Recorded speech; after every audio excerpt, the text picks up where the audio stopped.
जय हिंद साथियों। कल आप सभी ने प्रधानमंत्री जी की मन की बात सुनी।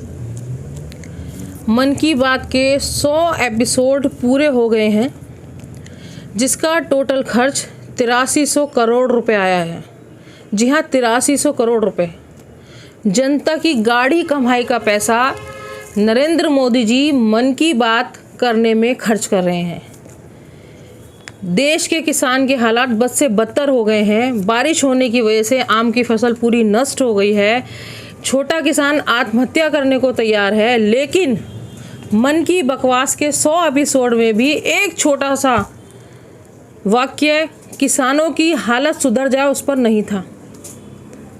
आप सभी जानते हैं कि देश में युवाओं ने प्रधानमंत्री जी के खिलाफ प्रदर्शन किया, क्योंकि उनके साथ इन्होंने बहुत ज़्यादा बुरा किया है। रोजगार नहीं है युवाओं के पास।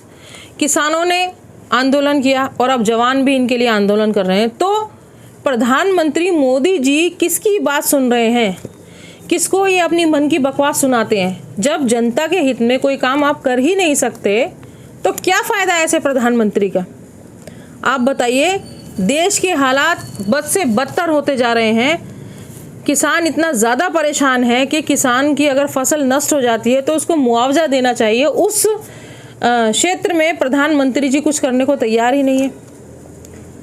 इस तरह से जो हमारे देश के हालात हैं, जो हमारे देश का अन्नदाता है वो कितना ज़्यादा परेशान है, और देश की हम लोग जो टैक्स देते हैं, जो हमारी गाड़ी कमाई का जो पैसा है, उसको प्रधानमंत्री जी बर्बाद कर रहे हैं। आप ये बताइए, मन की बात के 100 एपिसोड पूरे हो, उससे फ़ायदा किसको हुआ? किसी भी क्षेत्र में क्या युवाओं को रोज़गार मिला? क्या महिला सुरक्षा के ऊपर उन्होंने कुछ किया? क्या शिक्षा के ऊपर उन्होंने कुछ किया? या किसानों की जो हालात ख़राब हो रहे हैं, इतने सारे किसानों ने आत्महत्या कर ली, उसके ऊपर उन्होंने कभी कोई बात की? जब आप देश के किसी भी वर्ग के बारे में कोई काम नहीं कर सकते तो क्या फ़ायदा ऐसे प्रधानमंत्री का? बड़े ही दुख की बात है साथियों।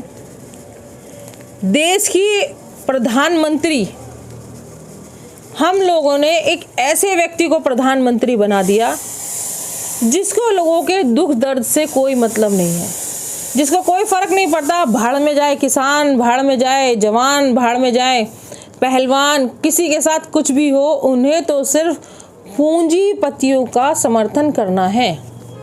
और क्यों करना है पूंजीपतियों का समर्थन? क्योंकि चुनाव आते हैं। चुनाव में कहाँ से फंडिंग होगी? अगर ये पूंजीपतियों की बात नहीं मानेंगे तो इनको चुनाव के लिए फंडिंग कौन अरेंज कराएगा? तो इसलिए इन्हें अपने आका की बात माननी ही पड़ती है। देश की जनता का कुछ भी हाल हो, इनको कोई फ़र्क नहीं पड़ता। तो इसलिए मेरी आप सभी से रिक्वेस्ट है साथियों कि चुनाव 2024 के चुनाव आने वाले हैं, और ये लोग जातिवाद, क्षेत्रवाद के करके हम लोगों को आपस में बांटने की कोशिश करेंगे, हम लोगों के भाईचारे को ख़त्म करने की कोशिश करेंगे। लेकिन आप लोगों को बड़ी समझदारी से इस बार अपना कीमती वोट देना है और ऐसे व्यक्ति को प्रधानमंत्री बनाना है जो देश के हर वर्ग के बारे में सोचे, जो देश की समस्याएं जो हैं उनको ख़त्म कर सके। ये एक सच्चे देशभक्त की, जो भी सच्चा देशभक्त होगा वो इस काम को ज़रूर करेगा। और मैं जानती हूँ कि आप सभी कट्टर देशभक्त हैं, कट्टर ईमानदार हैं। तो आप सभी से मैं रिक्वेस्ट करना चाहूँगी कि आने वाले चुनाव में बहुत सोच समझ कर अपना कीमती वोट दें और एक ईमानदार सरकार को चुनें, और ऐसे व्यक्ति को उखाड़ फेंके जिसने पिछले 8 सालों से लगातार हमारा शोषण किया है। लास्ट में आपसे यही कहना चाहूँगी कि अगर आप सभी को मेरी बात पसंद आई हो और आप सभी चाहते हैं कि मैं ऐसे ही आपके बीच में आती रहूं, तो मेरे चैनल को प्लीज़ लाइक, सब्सक्राइब ज़रूर कीजिएगा। जय हिंद, जय भारत।